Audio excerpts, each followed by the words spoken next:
What up, Schmoedown rockers?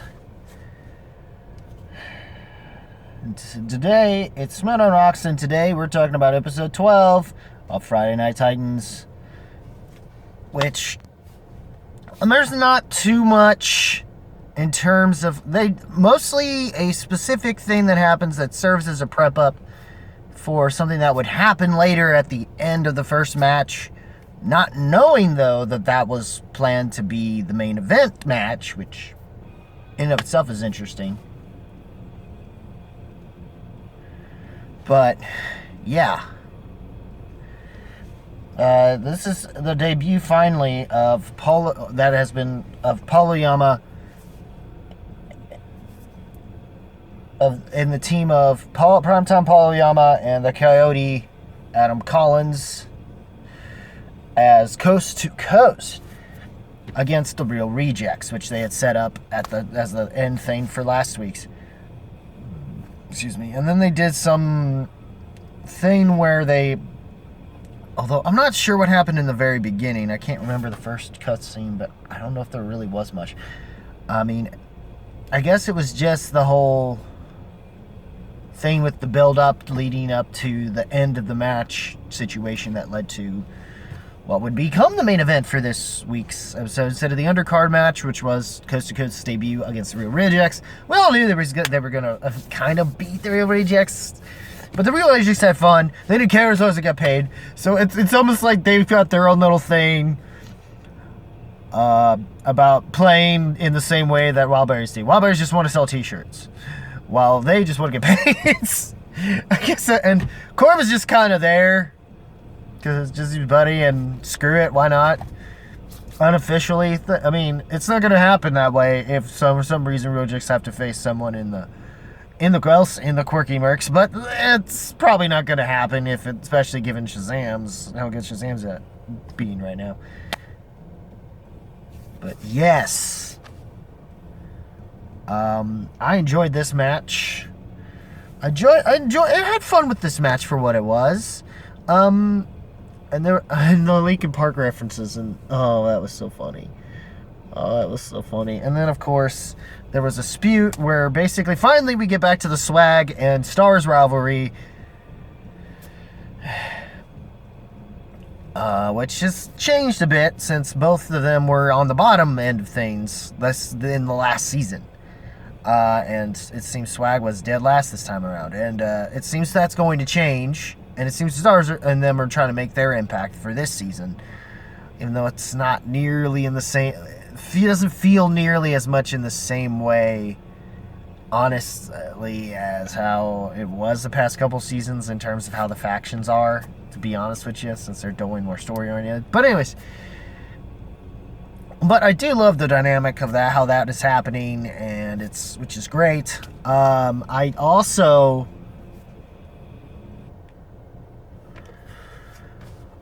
liked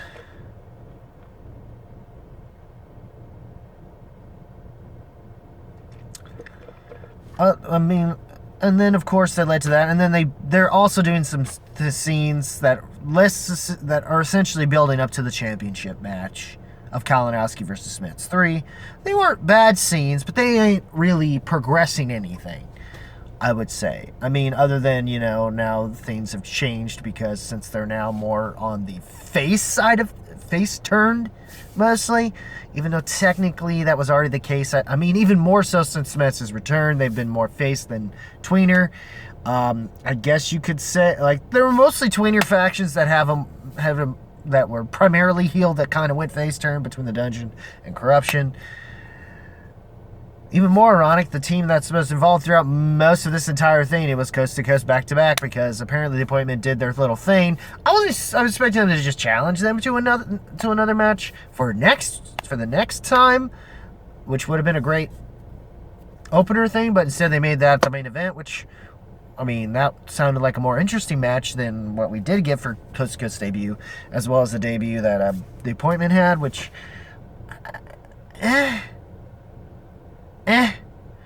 So, they both had that, and then they finally, stepped up and did that.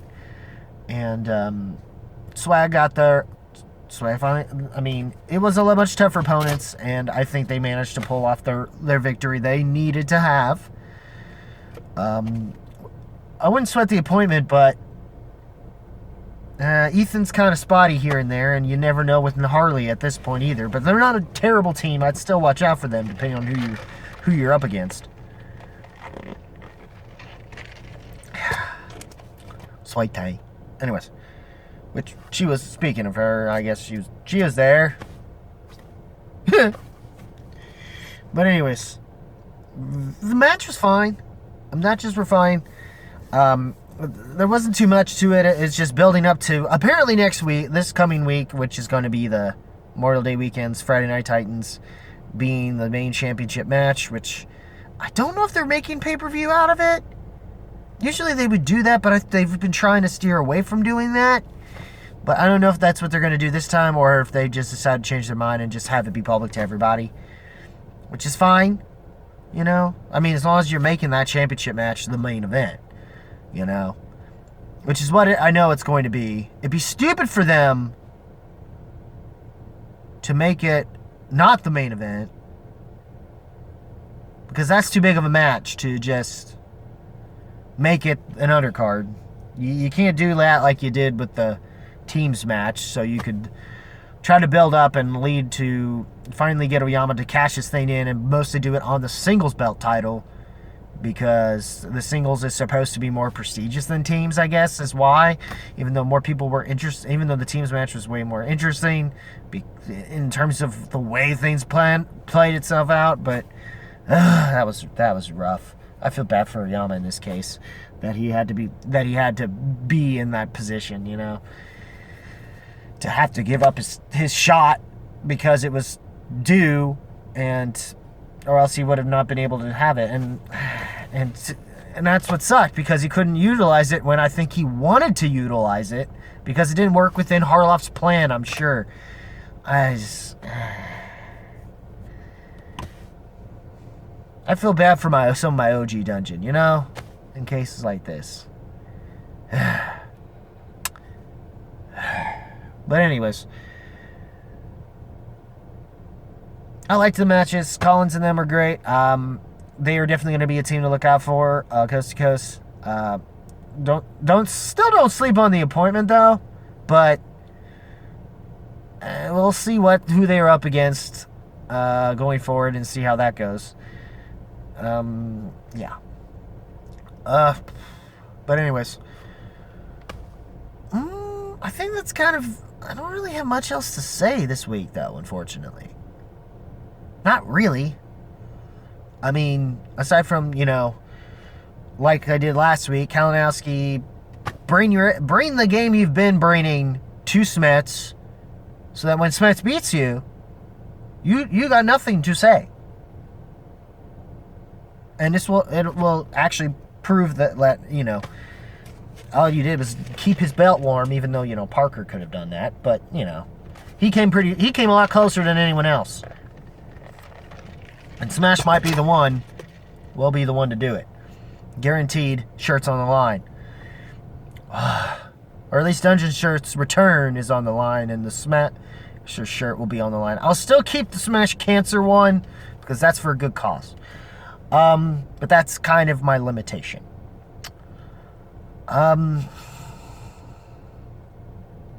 Yeah. Other than that, what did you guys think of this week's Friday Night Titans? All the cutscenes, I guess, how they were handled. Leave a comment. There was another one, but what was it? I can't remember. Let me know in the comments, I guess, if I forgot it, because I feel like I did. Because all I remember, there were two things, I guess. There was the Kaiser Shannon thing, and then we eventually got Smash and Kalinowski's stuff. Oh yeah, never mind. It was essentially, it was another build-up thing. It was Kalinowski and Shannon talking to each other about it and whatnot. And I don't remember if there was something else to it or not. He was more worried about Bateman than he was Smets. Are you sure about that? Are you sure about that? I mean, I get you're not nearly playing like you did at that spectacular match. But but you need to not underestimate Smiths. Because this match will probably not only be better than 2, it'll probably be better than 1 if y'all play the way you're supposed to play. And Smash don't have what happened to Chandru in the title match situation with Chandru. Ugh. That's the only thing he may have an advantage of, I guess, but you know, look where Chandru's at now as opposed to Smash, because now he's up for a belt. And I think he'll get it. Guaranteed. Or else I'm only down to one specific shirt, dungeon related, or Smash related, I guess. And I'm not giving up that one, because that one's too precious, so yeah. But anyways, like I said, what did you guys think of it? Leave a comment below, let me know. If you like this video, rock the like button and thrust if you must. Also, links in the description to my socials. Links in my socials in the description. Also, hit the subscribe button and click the notification bell as well. As always, guys, keep it random, keep it real, keep it rocking. Keep it random, keep it real, keep it rocking. If you smell what the movie trivia Schmoedown rocks, type entertainment, and so on and so forth, Friday Night Titans as well, is cooking. Ooh, yes, Matt is gonna get his title back and put it back where it belongs in the dungeon. Ooh, yeah, dig it. You better dig it at least.